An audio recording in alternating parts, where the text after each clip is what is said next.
Hello YouTube, this is Narwin, and today I will do my last review of the English translations of the Dark Eye products, and the last one is The Secret of the Blue Tower and Witching Hours. These are two adventures combined in one book that can be played separately or in any order, there are hints given how you can connect these two, though they won't form a campaign unless you somehow put some more work into it.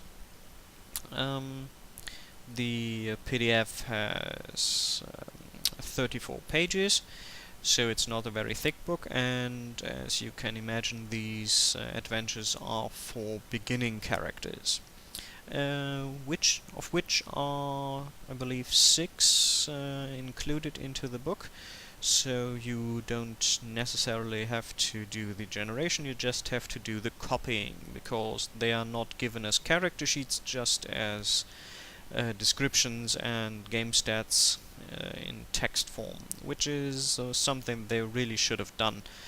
Putting them into character sheets already.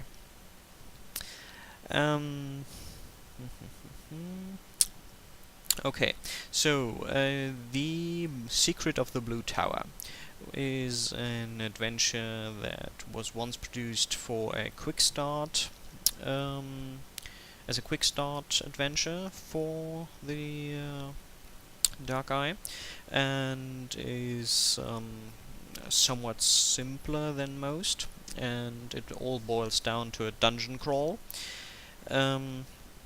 Somehow the assumption is your characters came into possession of a certain map that is not really a map, but more pictures that somehow can be interpreted as a map, and if you know that this map and the clues have to be followed in the city of Huntington, then you can find something. So you will have to find some explanation how first the map got into the hands of your characters and how they found out they would have to search for search for clues in the city of Huntington. Because the assumption is that they found the map in some other place, in an entirely different city, which I found a bit odd. Okay, so you enter Huntington, and then you will have to search for clues, and you will find that the first clues regarding this map point you to a guard's tower, which is quite a nice twist. So you have to sneak by the guards and the city watchman, and try to find the secret entrance that is hidden in their tower without them noticing, or you risk losing all the precious stuff that you might find in said location. From there on, it's basic dungeon crawl, rats, skeleton, traps, finding the right corridors,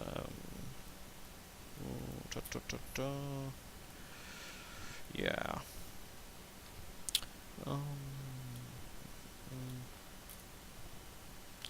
Oh yeah, spells to deter you. The skeleton is of course created by a spell, because this set of tunnels was initially created by a mad wizard to keep his secrets safe, who then sometime later got lynched for, well, being a wizard. The knowledge about this part of the city got lost. Finally, you enter his laboratory, which has quite a few alchemistic items, and is seemingly in use. And there is also a different entry to this part, because the local apothecary, who, when she rebuilt her home or workshop, I can't remember, found in her basement uh, the entrance, or another entrance to this set of tunnels, and has been since using the equipment left behind by the wizard and his notes. And his magic notes, the ones that he kept so precious, went up in flames because she used them as firelighters. Um, she's also a someone who sells poisons on the black market, so not one of the nicest kind. And she has hired 2 mercenaries and another wizard, and finding them and driving them out is basically the goal of this adventure. Also, you more than likely can keep all the stuff that you find as usual. Also, the bring them to the city guards, of course, will also give you rewards and so on. All of the essential NPCs are statted out, including the mercenary, the apothecary, the mage, and the, of course, the skeleton and the rats, and the the guards of the tower. But the guards and the mercenaries are only given combat stats, as is, of course, for the skeleton. So this is a very basic adventure, also giving you some introductory information about Huntington, which is quite nice. Also a small map that is quite well drawn, even though they omitted the legend and annotations, which is quite sad. They really should have included that one. Yeah, so this is, I would guess, about 6 to 8 hours if you take your time. If you, of course, if you have more advanced players, maybe you can go through this in 3 to 4 hours, but yeah, that's only a guess. The second adventure, Witching Hours. This is a more usual adventure for the Dark Eye. The assumption is, in this case, merely that you travel to some location, namely the town of Millington, which is a very small town. Huntington, by the way, the city for the Secret of the Blue Tower is 2,500 people strong, which is already quite a big city for Aventuria. Huntington, by the way, I believe has somewhere below 50 residents or something, but that does not matter so much, because as you travel towards Millington, you already encounter people leaving with everything they have, and reporting strange occurrences, sightings of ghosts, and all this unholy stuff. Also, this adventure has what all beginning heroes want: orcs. You can bash in the heads of a few orcs. This is because the town of Millington is in the countdom, not sure if this is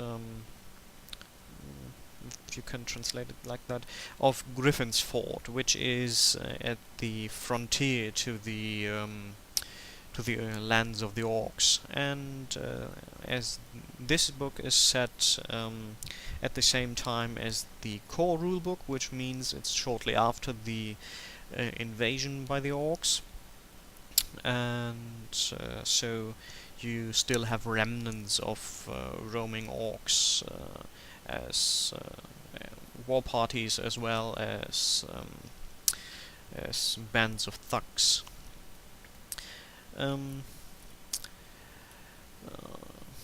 Here we have something that might actually spoil the adventure. So if you intend to play it as a player, please turn the video out now. The rest of you can stay.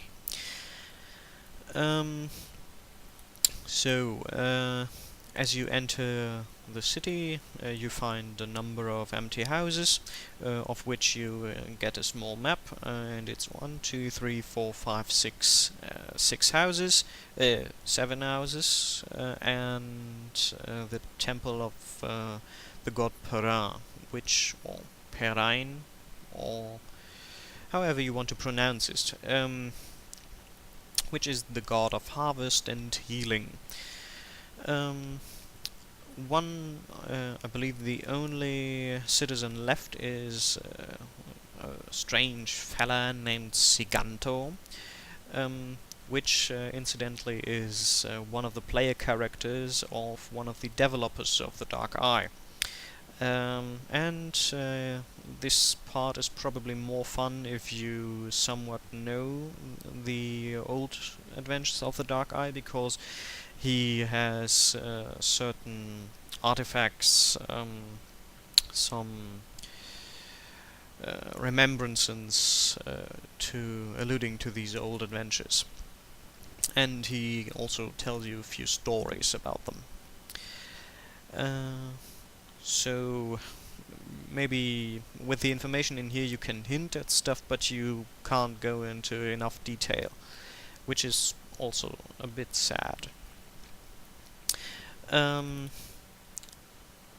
What is really behind everything? Behind the, I believe you see a headless man walking around, stuff floating through the air, voices out of nowhere, and so on. And I believe heptagrams, because in the world of Aventuria don't... Oh yes, you have pentagrams, but more often than not it's actually a heptagram.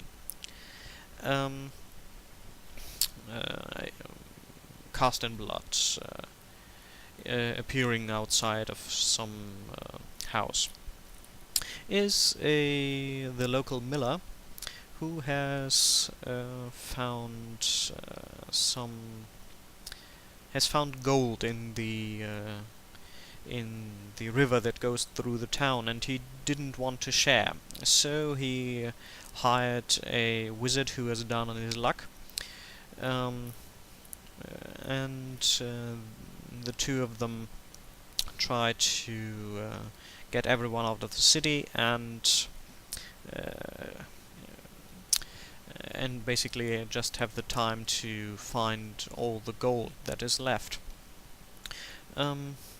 The local deant, or priest, if you will, was getting onto their tracks, and so they kidnapped her, and I believe one person also, that I can't remember, I believe it's a child, but I might be wrong, and put her in their hiding hole.